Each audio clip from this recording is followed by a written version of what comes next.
गुरुदेवांचं राशी परिवर्तन 2 जूनपासून 31 ऑक्टोबरपर्यंत गुरुदेव आपल्या महाउच्च राशीमध्ये म्हणजे कर्क राशीमध्ये आपल्याला पाहायला मिळणार आहे। याचा खूप मोठा फायदा हा वृषभ राशीच्या जातकांना सुद्धा मिळणार आहे, कारण वृषभ राशीच्या जातकांच्या तृतीय स्थानामध्ये गुरुदेव उच्च राशीमध्ये म्हणजे कर्क राशीमध्ये आपले स्थानांतरण करत आहे। त्यामुळे तिथून गुरुदेवांची पंचम दृष्टी ही आपल्या विवाह स्थानावरती पडते, त्यानंतर सप्तम दृष्टी आपल्या भाग्यस्थानावरती पडते आणि दशम दृष्टी ही आपल्या लाभस्थानावरती पडते। त्याच्यामुळे भाग्यातून लाभाच्या सुवर्ण संधी या वृषभ राशींना चालून आलेल्या आहे। आतापर्यंत काय होत होतं की करिअर स्थानामध्ये आपल्या राहूत बसलेला आहे, त्याच्यामुळे करिअर स्थानामध्ये आपल्याला कन्फ्युजन होतं।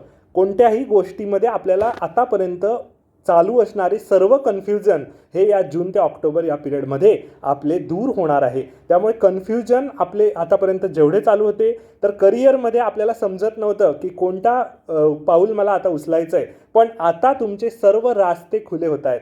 त्याच्यामुळे जून ते ऑक्टोबर हा पिरियड हा कुठेतरी आपल्याला सकारात्मक अशी प्रेरणा देतो आहे। त्यानंतर वैवाहिक सौख्यासाठी सुद्धा वृषभ राशीसाठी अत्यंत सकारात्मक फळे आपल्याला मिळणार आहे। आपल्या पार्टनरसोबत आपली काही मिसअंडरस्टँडिंग चालू होती तर ती मिसअंडरस्टँडिंग दूर होताना दिसेल। पार्टनरशिपसाठी सुद्धा विशेष अशा संधी आपल्याला चालून येतील। बिझनेससाठी आपण ट्राय करत असाल तर बिझनेससाठी सुद्धा अतिशय सुवर्ण असा काळ हा वृषभ राशीच्या जातकांसाठी या पिरियडमध्ये आपल्याला पाहायला मिळणार आहे। त्यामुळे हा जो गोल्डन पिरियड आहे 4 महिन्याचा, याचा विशेष फायदा वृषभ राशीच्या जातकांनी घ्यायचा आहे, कारण आपल्याला भाग्याची विशेष साथ मिळते, त्याच्यातून लाभामध्ये कन्व्हर्जन होत आहे। भाग्यातून लाभाच्या विशेष अशा संधी आपल्याला मिळत आहे। ओम नमो भगवते वासुदेवाय या मंत्राचा जप मात्र आपण चालू ठेवावा। आपल्यासाठी अतिशय सकारात्मक हा पिरियड असेल।